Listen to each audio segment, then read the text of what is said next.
தமிழ்நாட்டுடைய ஆளுநர் ரவின்னு ஒருத்தர் இருக்கின்றார். பாசிச பாஜகவுக்கு தேர்தல் பிரச்சாரம் செய்வதாக நினைத்துக்கொண்டு நமக்கு செய்து கொண்டிருக்கிறார். ஒரு 3 நாட்களுக்கு முன்பு ஒரு நிகழ்ச்சிக்கு போய் பேசியிருக்கிறார். தமிழ்நாடு போராடும், தமிழ்நாடு வெல்லும் அப்படின்னு தமிழ்நாட்டுக்கு எங்க போனாலும் இதே குரலாக இருக்கிறது. எந்த செவத்தை பார்த்தாலும் இதே எழுதி வச்சிருக்கிறீங்களே, யாரை எதிர்த்து போராட போறீங்க அப்படின்னு ஒரு கேள்வி கேட்டிருக்கிறார். திரு ஆளுநர் ரவி அவர்களே, உங்களோடு தான் தமிழ்நாடு போராடும், உங்களை வென்று காட்டுவோம்.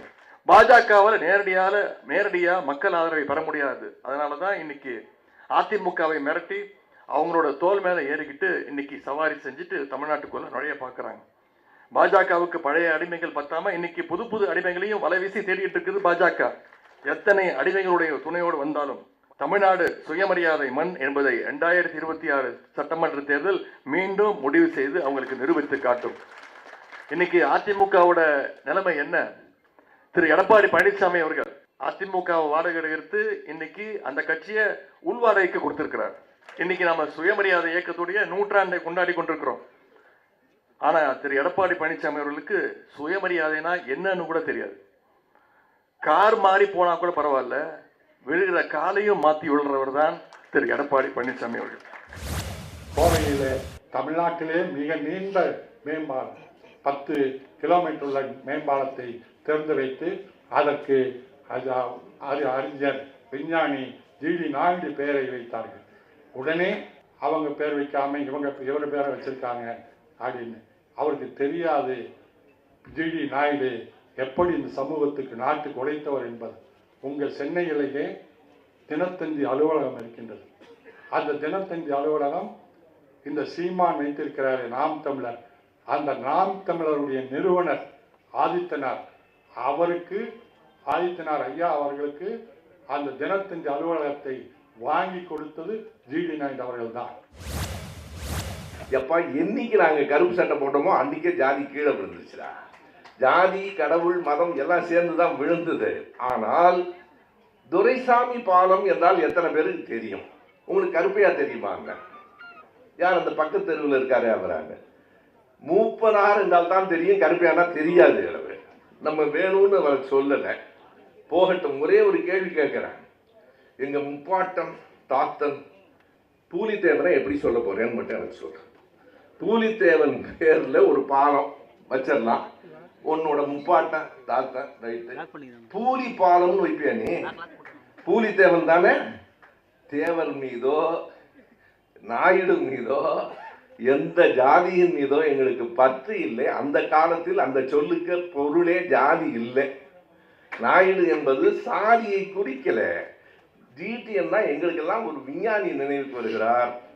உனக்கு வெறும் ஜாதி தான் ஞாபகம் வருதுன்னா ஒருவேளை கடவுள் சொல்லியிருப்பார். கடவுள் ஆணைப்படி அப்புறம் நாங்கள்லாம் புறப்பட்டா சிரமம். பட் சுப்ரீம் கோர்ட்டில் என்ன பண்ணியிருக்காங்க, நம்முடைய தலைமை நீதிபதி எடுத்து நீ சனாதனத்தை எடுத்து பேசுறத என்னால் தாங்க முடியாது, அதனால செருப்பால் அடிச்சேன்னு சொன்னப்ப கடவுள் தான் எனக்கு உத்தரவிட்டாரு, அதனால தான் அடித்தேன் அப்படின்னு சொல்கிறான். கடவுள் அவனுக்கு எப்படி அடிக்கிறதுக்கு உத்தரவிட்டாரோ அதே மாதிரி அப்பா கடவுளை எடுத்து நீங்கள் பிரச்சாரம் பண்ணுங்க, கடவுள் இல்லைன்னு சொல்லுங்க, கடவுளை மருந்து சாத்திய பிரச்சாரம் பண்ணுங்க அப்படின்னு கடவுள் ஒரு டெமோக்ராட்டிக் பேஸ் கொடுத்து கடவுள் மறுப்பாளர்களுக்கும் கருத்துரிமையை அங்கீகரிக்கின்ற ஒரு அங்கீகாரத்தை கடவுள் மறுப்பாளர்களுக்கும் கொடுத்துருக்கிறார். கடவுளை பற்றி நம்முடைய தலைமை நீதிபதி அப்படின்னு சொல்லலை. ஏன்டா ஒரு சிவன் தலையை எவனோ உடைச்சிட்டாருன்னா அது ஏன்டா கோர்ட்டுக்கு வர, நீ போய் யூனிவர்சிட்டியில் போய் சொல்லு, இல்லாட்டி சிவன்கிட்ட போய் சொல்லு அப்படின்னு அவர் கேட்டுக்கிறார். அது ஒன்றும் தப்பு இல்லை. சிவன்கிட்ட போய் சொல்லணுங்கிறது கடவுள் மறுப்பா? சொல்லுன்னு சொன்னதை எதிர்த்தவன் தான் கடவுள் மறுப்பு. செருப்பை வீசுறவங்க கூட நான் சனாதனத்தை காப்பாற்றத்தான் செருப்பை வீசுறேன்னு சொன்னா, அப்போ நீ சொல்ற சனாதன வாழ்க்கை நெறி செருப்பு வீசுற வாழ்க்கை இல்லையா அப்படிங்கிற ஒரு கேள்வி நம்ம கேட்க வேண்டிய அவசியம் இருக்கு. அம்பேத்கர் சொன்ன அப்படி சொல்றேன்.